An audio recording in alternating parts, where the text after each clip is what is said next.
So again, when we talk about diastolic dysfunction, we're talking about a problem with the heart filling. Okay, remember the heart has a systolic function and a diastolic function. So when we say diastolic dysfunction, we talk, we're referring to problem with the heart filling, and we divide that problem of the heart filling into two categories. We talk about abnormal relaxation, and we talk about a problem with compliance. So the first thing that's going to happen if one develops diastolic dysfunction is abnormal relaxation. The LV does not relax properly. And then as the condition worsens, then you have a problem with compliance. If you remember your Doppler, your Doppler of the cardiac cycle, when you Doppler the cardiac cycle, when you have when the aortic valve closes, just before the mitral valve opens to allow blood to flow from the left atrium to the left ventricle, that period of time when all the valves are closed is called your IVRT, which is the first part of diastole. So if just picture, or you can pull up your Doppler of the cardiac cycle, and when the aortic valve closes, there's that period of time the mitral valve is still closed. So that interval is what we call the IVRT.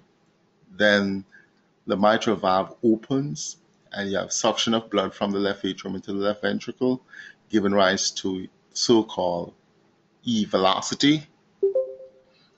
Then when you have an equalization of pressure between the left atrium and left ventricle, you get diastasis, essentially no flow. But in actuality, that rarely occurs. I mean, patients who are very bradycardic, they will display that sometime. And then after diastasis, then the atrium contracts and add an additional amount of blood into the LV. So those phases describe diastole. So if you're going to have diastolic dysfunction, you're going to affect those parameters. And we can measure the IVRT, and we measure it. You have to know what's normal. So, it's about 150 to 250 roughly. That's the IVRT. E velocity, it varies, but in a young individual, it's pretty close to 1 meter per second. Sorry, the IVRT is 60 to 100. IVRT is 60 to 100 milliseconds. The deceleration time now is about 150 to 250. The deceleration time is the time from the peak E to the baseline. Okay, deceleration time. Okay, it's about 150 to 250. Your A velocity will vary. In a normal healthy young individual, the E velocity is bigger than the A velocity. When a very important point, you cannot have diastolic dysfunction unless you're E prime. So again, now we come to our tissue Doppler imaging. That you can't have diastolic dysfunction unless the E prime is reduced. And if you're using the medial E prime, less than 7 centimeters per second.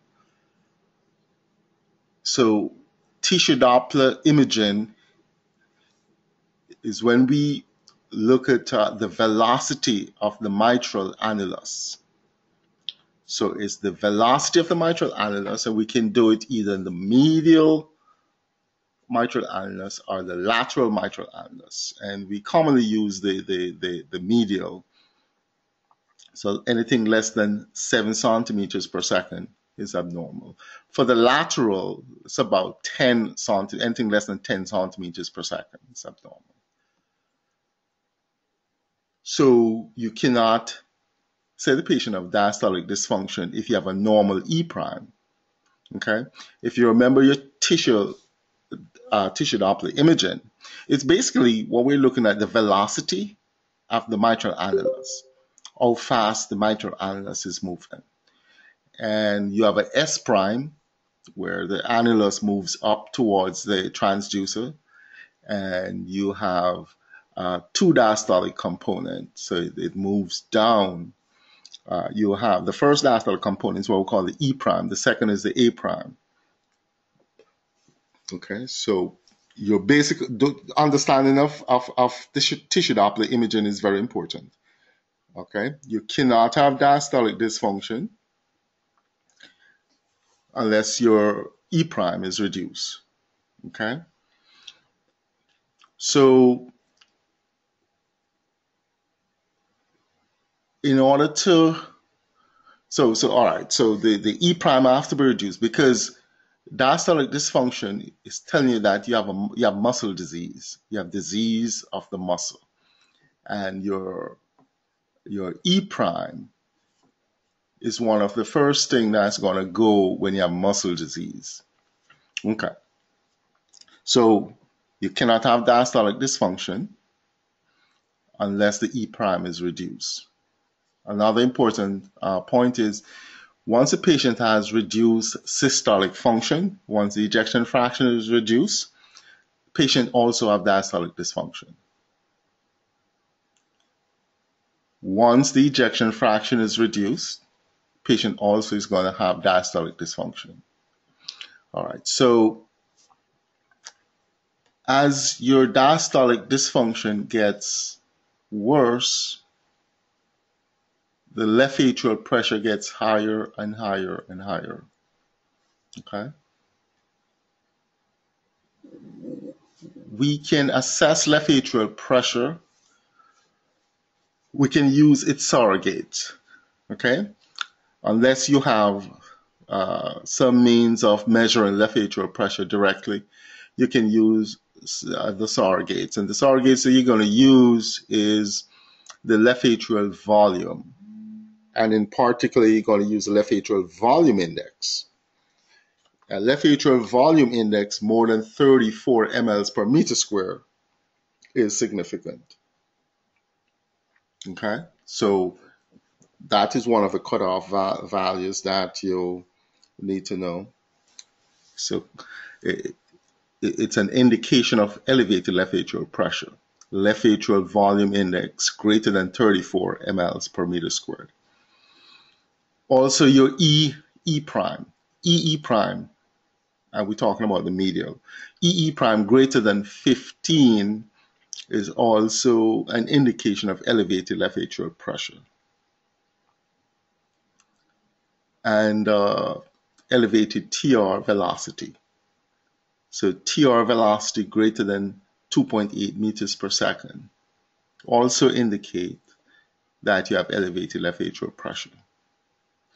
So when we talk about a grade 1 diastolic dysfunction, we talk about a problem with relaxation, impaired relaxation. So the LV is not relaxing properly, but the left atrial pressure is more or less normal. So you know, unless you have some other condition giving rise to an elevated TR velocity should be less than 2.8 meters per second. Left atrial volume index should be less than 34 mLs per meter squared. And your EE prime should be less than 15. Okay? So the important point is to distinguish between grade 1 and grade 2, because grade 3 is straightforward. Grade 3 diastolic dysfunction, where you have a problem with compliance, your E to A ratio is greater than 2. So if you have evidence of diastolic dysfunction that is reduced E prime, and your E to A ratio is greater than 2, then that's grade 3 diastolic dysfunction. You don't need any other additional exercise. So in essence, all you have to do is distinguish between grade 1 and 2.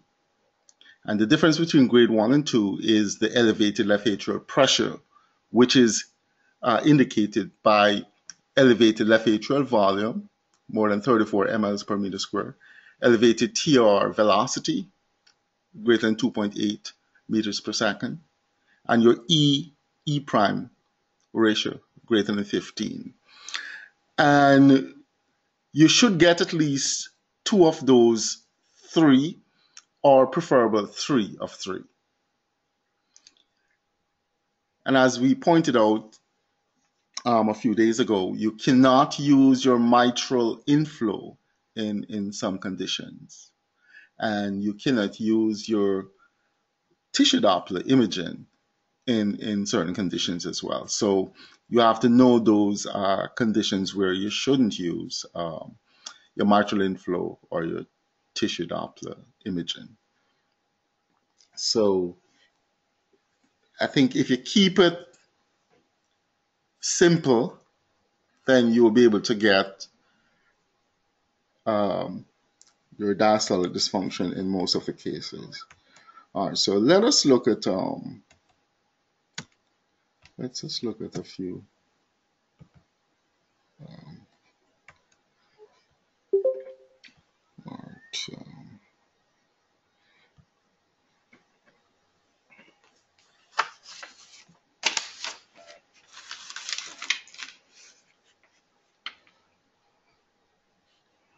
All right, so again, when you have a patient who presents with shortness of breath, so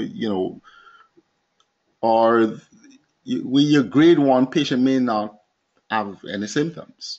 As a matter of fact, the grade 1 individual is not going to have any symptoms, because for you to develop symptoms, you have to have elevated left atrial pressure.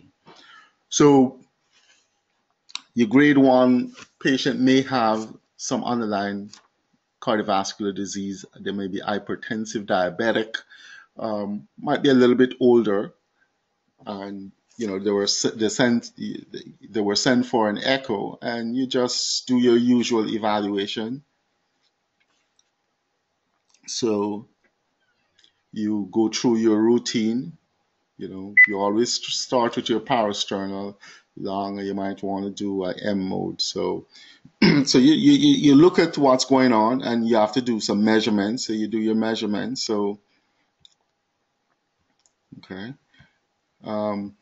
Even though M mode is an older technique, you still want to do your M mode, because it can assist you in making some diagnosis. Okay, so just eyeballing it's not the best of study, but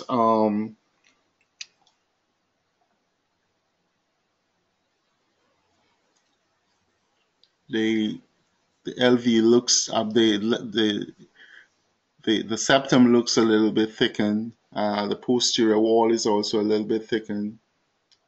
Okay, so you can see that. You still have to measure it, even though you're going to eyeball.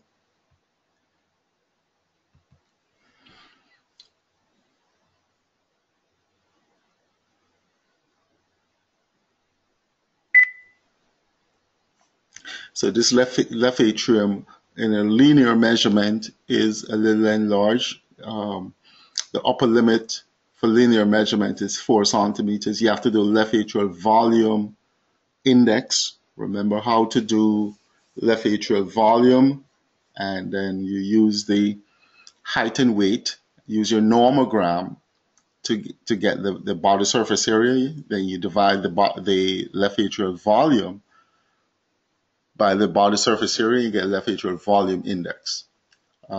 Most of your machines will do that for you. Okay. But you go through your routine and you do your measurements. Okay.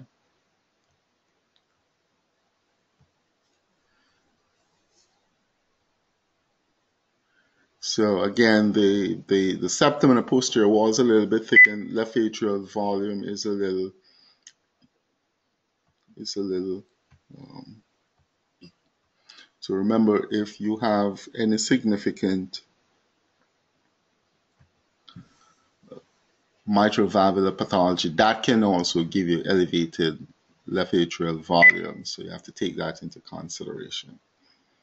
Okay, short axis. So one of the things you can see that the contractility, the LV systolic function looks normal. Okay, so we're gonna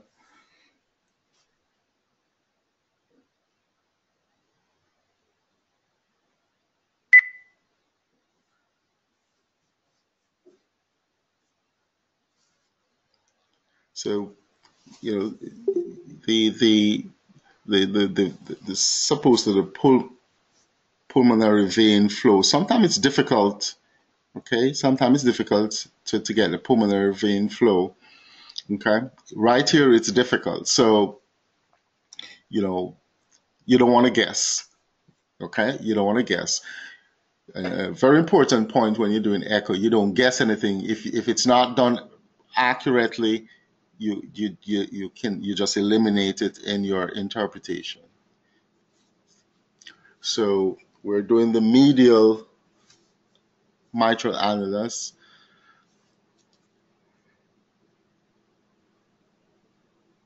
Okay. So that's your, all right. So the cursor sample volumes and the medial mitral annulus, and you get this first upward deflection is what we call the IVCT. This is your S prime, because this the septum or the annulus moves upwards in systole. This initial downward deflection is your IVRT, and then you get your E prime and your A prime. Okay, and then you measure it. So it measures 4 centimeters per second. So this patient appears to have some diastolic dysfunction. So we need to know now. So we have to grade it. All right. So we have to look at your mitral inflow, and you need to know your TR velocity and the left atrial volume index. Just looking at the parasternal long axis view, your left atrial volume index appears to be elevated. That is more than your 34 mLs per meter squared.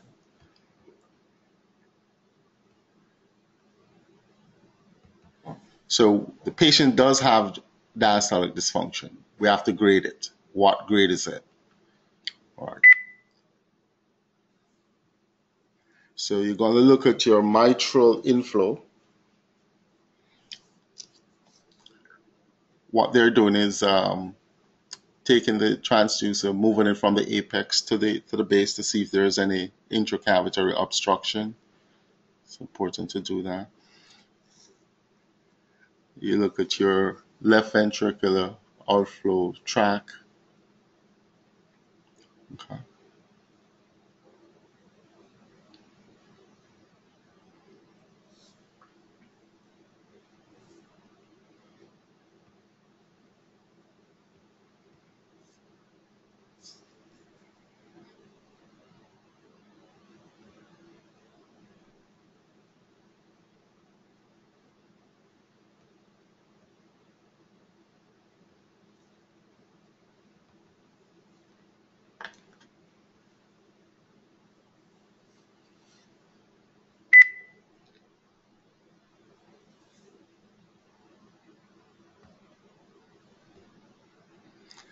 So this, so the cursor is across the tricuspid valve, and we get a TR velocity of 2.4.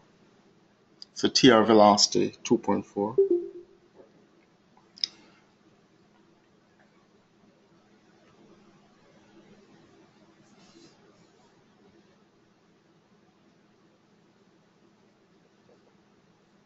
It's 2.3.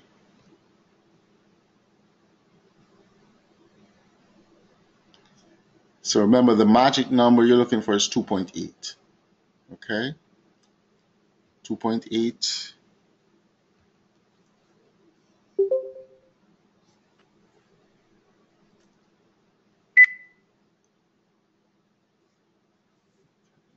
Looking at that. All right. So far, so we need to look at our mitral inflow. We haven't seen the mitral inflows yet, so we need to still look at that. So the left atrial volume index was elevated. The TR velocity did not reach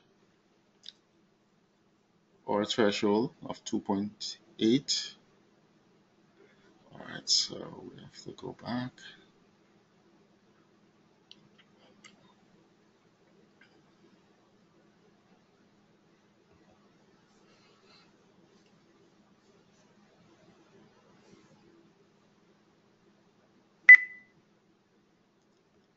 Let's be on that.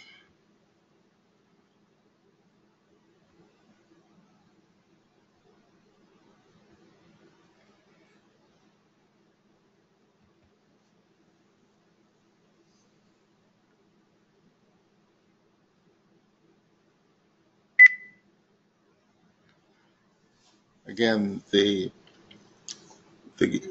contractility, the EF looks fairly decent, so we know that the systolic function is normal.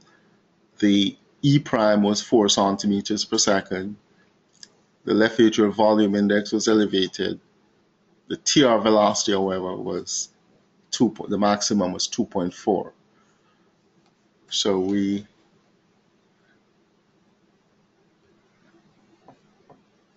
So our mitral inflow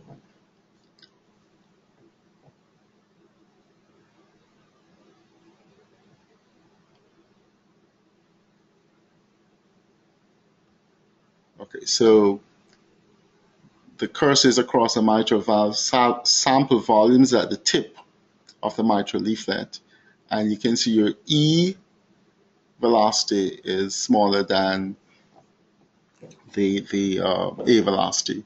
And if you do this, the deceleration time here is prolonged. So that would be consistent with grade 1. Okay? So even though you have, even though you have one of the parameters, the left atrial volume index, being increased, most of the features suggest grade 1. A very important point, if your E velocity is 0.5 meters per second or less, it's almost always grade 1. Okay? If your E velocity is 0.5 meters per second, that's the velocity, it's almost always grade 1 diastolic dysfunction. Okay? And so this is about 0.5. And if you do your E to E prime ratio, so call it 50 over 4, okay? So you get about 12.5. So it is less than 15. So your TR velocity did not reach the threshold. Left atrial volume did. Your EE prime ratio did not reach did not reach significant value of 15 or greater. And but your left atrial volume did reach significance. So this is grade 1 diastolic dysfunction. So again, you look at the first thing I look at is the E prime. If the E prime is reduced, then there is a possibility of diastolic dysfunction, and then you have to grade it. Okay, so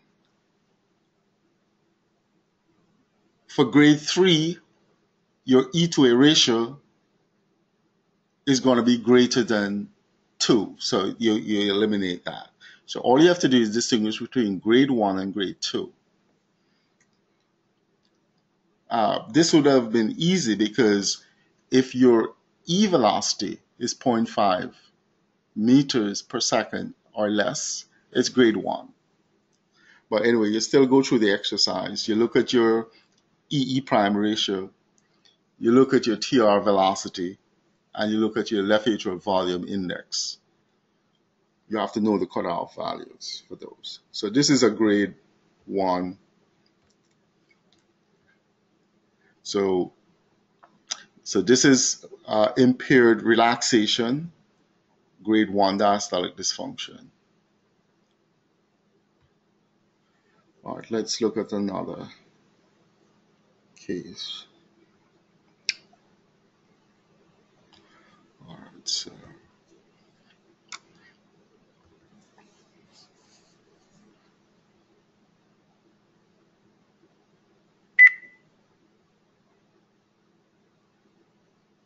so you have your two-dimensional echo in your M mode. So you need to develop a routine how you do your study so you don't miss anything. So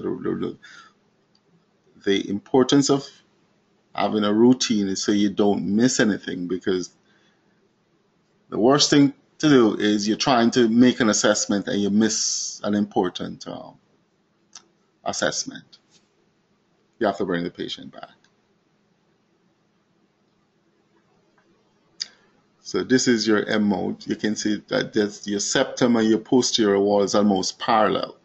You don't want to see that, because that means the LV is not contracting. Okay, when the LV contracts, then the septum is supposed to move towards the posterior wall, and the posterior wall is supposed to move towards the septum. In diastole, they separate. So you don't want to see something like this, because you know that this is really severe LV systolic dysfunction. So again, whenever you have LV systolic dysfunction, you always have diastolic dysfunction. Okay, they're coupled.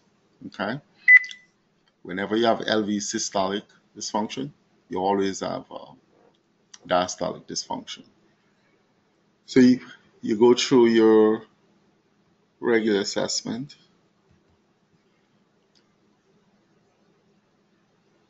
Okay, so you have to, you do your measurements. Okay, you can see that this heart is not contracting. Okay, this heart is not contracting at all.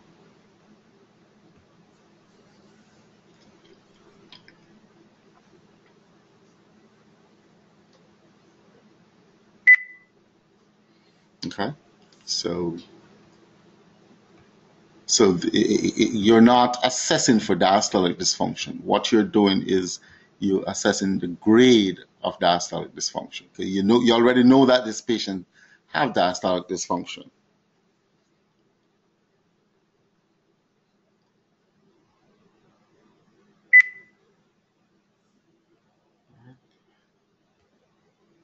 So you have to go through your routine. You can't miss any. You know, don't say, let me skip this or skip that. No.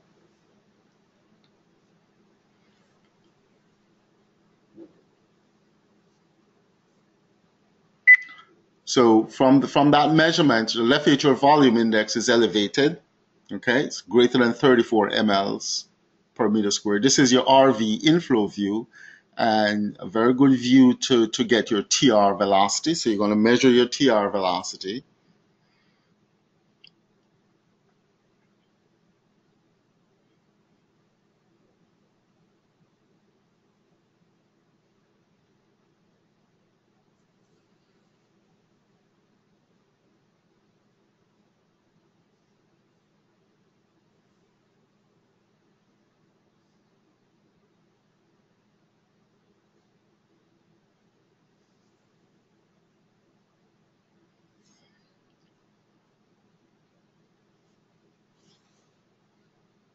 So remember, it's a Doppler measurement. So multiple windows, you want to get flow as parallel to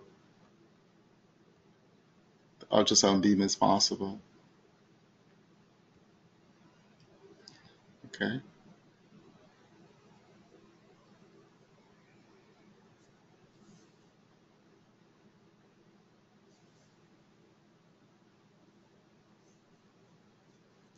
So from using this envelope, your TR velocity was 2.4. You have to get it from multiple windows, multiple views.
So once you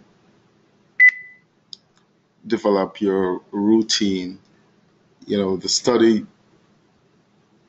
you can reduce the time that you take to do these studies, but you have to have a routine, because if you're just winging it, you're going to miss a lot of stuff, and you're probably going to take a long time.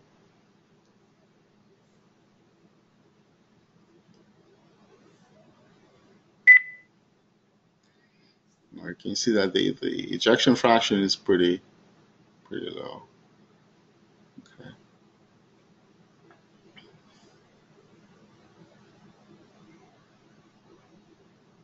All right.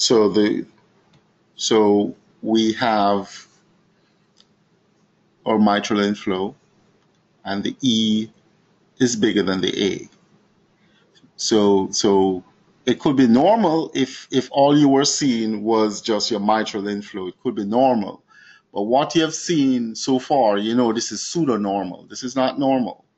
It is pseudo-normal, from what you have seen so far. Because the patient does have a depressed LV systolic function. Left atrial volume index is elevated. So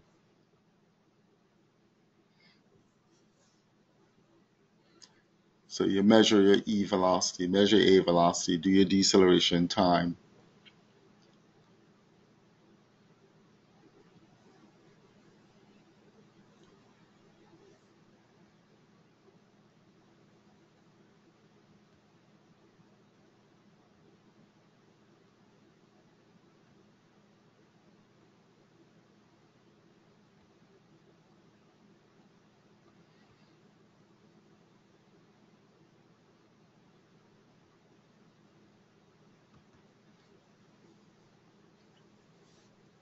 So we know it's not a grade 3 because your E to A ratio is not greater than 2. So remember, for grade 3, your E to A ratio have to be greater than 2.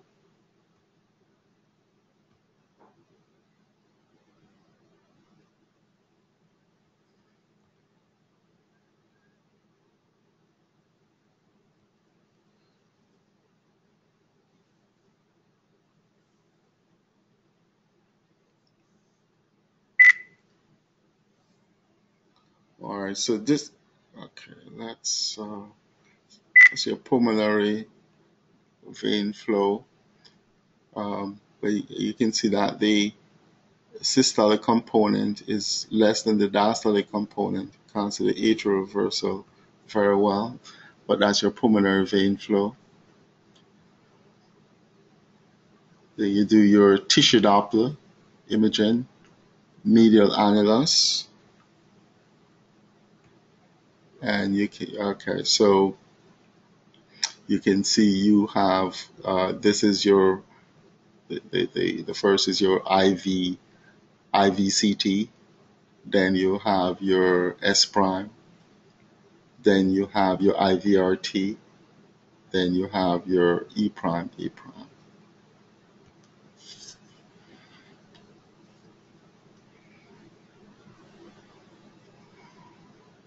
So this is not your E prime.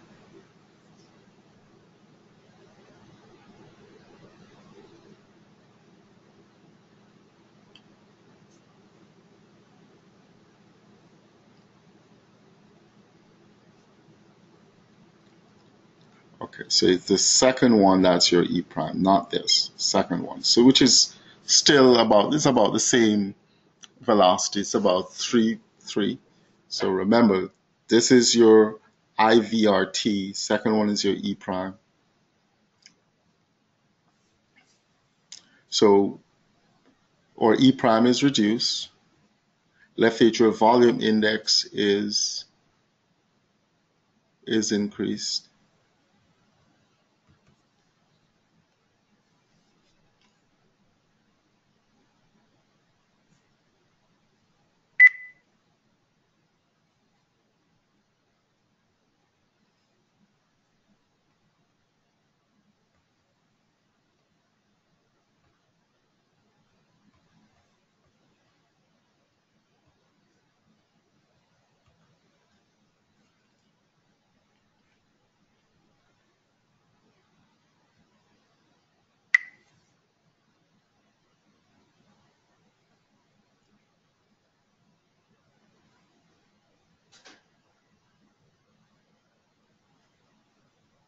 So it's very important to pay attention to what you're doing, because if you do, if your measurements is not correct, and if you know you just can't use a study, you cannot report on a faulty study. Okay, the only thing you might be able to say is the ejection fraction is normal. Okay, so do not do a faulty study, because we just can't report on it. Well, I don't report on faulty studies.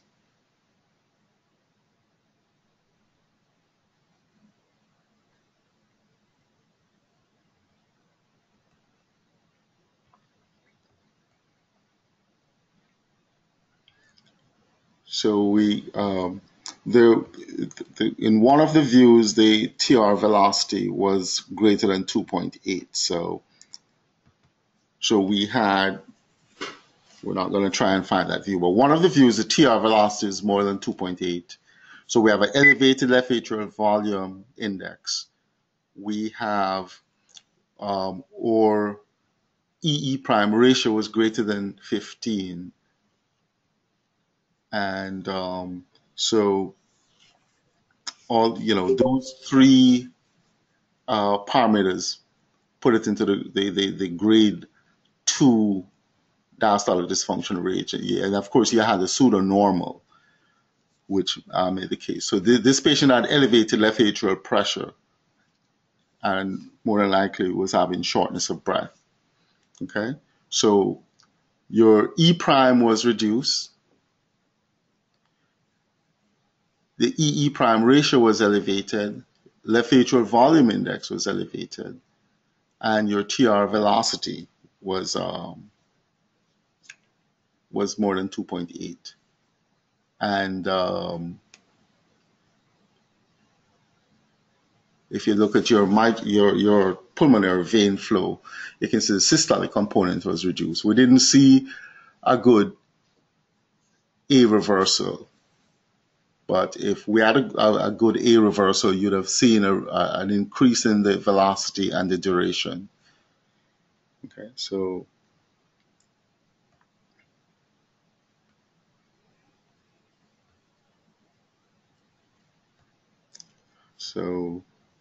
this is a great case of grade 2 diastolic dysfunction. so-called pseudonormal.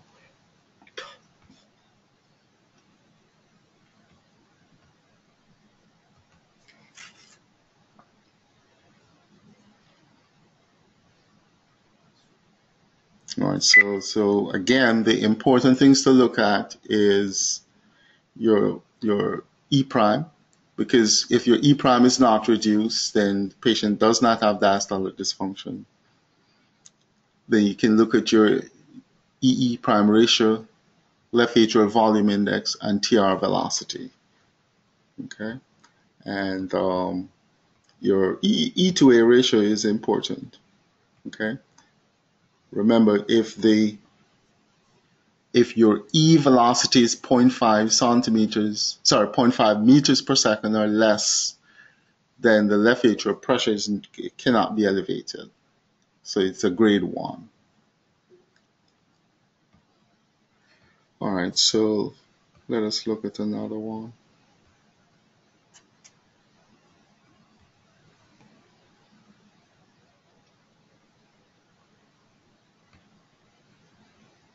So once the patient have LV systolic dysfunction, they're gonna have diastolic dysfunction. All you have to do is grade the diastolic dysfunction. Early impairment is a problem with relaxation. Okay. And then as the diastolic dysfunction gets more severe, you have a problem with compliance. The heart is not very compliant. All right, so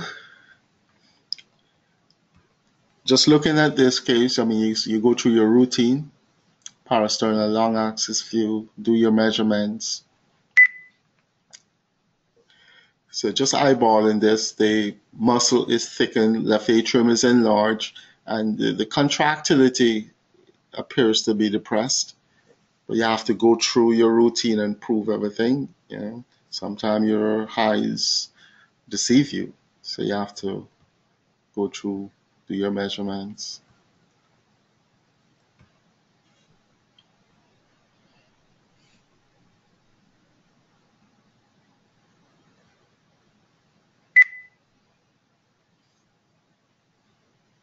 Okay, so measurement should be done at the tip of the mitral leaflets. So you do your LV cavity size in diastole. It's diastole because the mitral valve is open. So at the onset of the QRS. Okay, so you can see that measures large. Okay.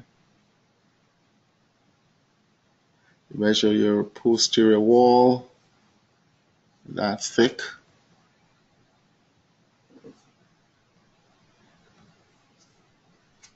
Okay. Measure your septum. That measures thick as well. The RV cavity, that's your right ventricular flow tract.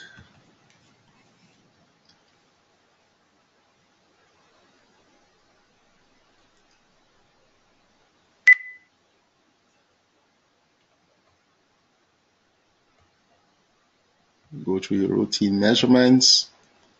You want to measure your left, so you can do your linear measurement. The upper limit of your linear measurement should be 4, but you really want to get your left atrial volume index. To get your left atrial volume, you use the area length method, or you can use the modified Simpson rule.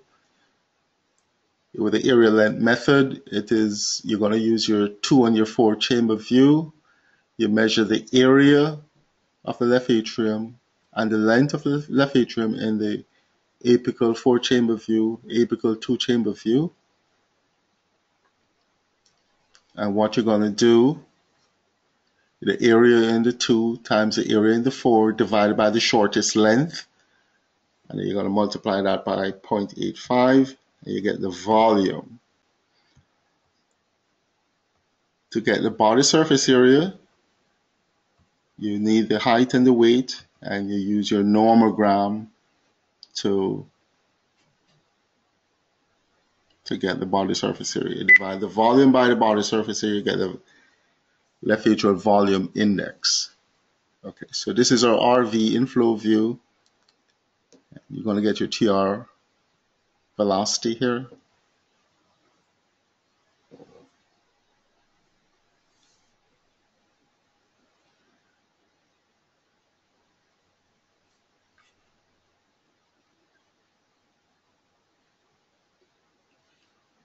So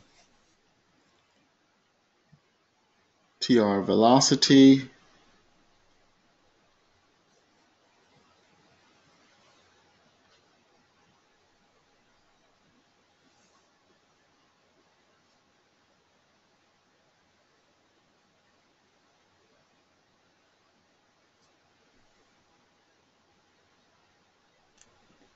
that measures 2.4, multiple views, because it's once you're doing Doppler measurements, it has to be multiple views.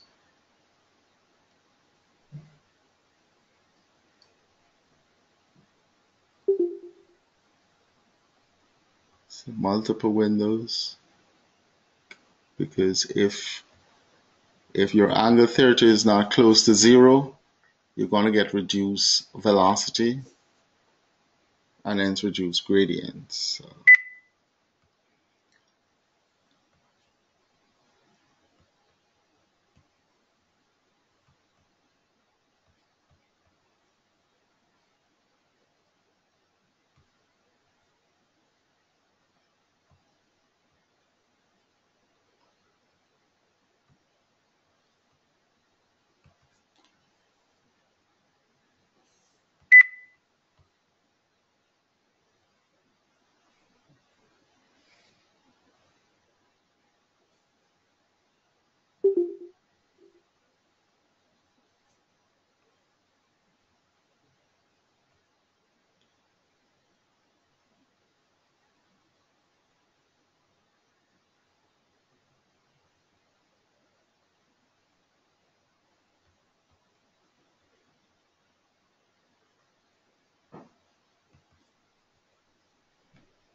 all right, so this is your mitral inflow.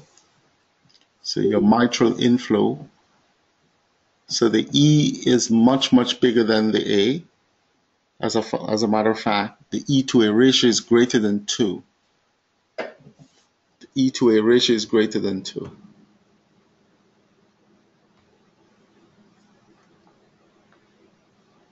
So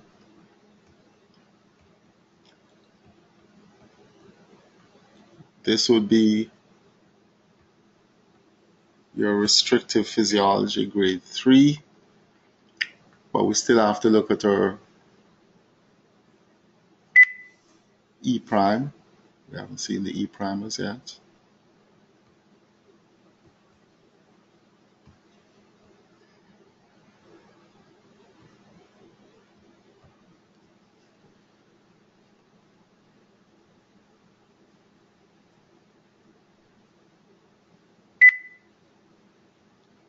Okay, so this is your, let's go back.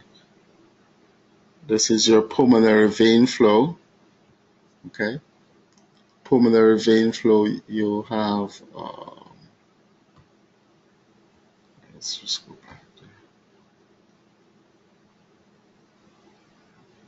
All right, so with the pulmonary vein flow, you have a small systolic component and a fairly large diastolic component. We're not seeing the atrial flow reversal very well. So, all right, so this is your tissue Doppler imaging the mitral annular velocity. So your IVCT, S prime, E prime, A prime. So, this is probably 3 centimeters per second. So it is very reduced, which what you expected.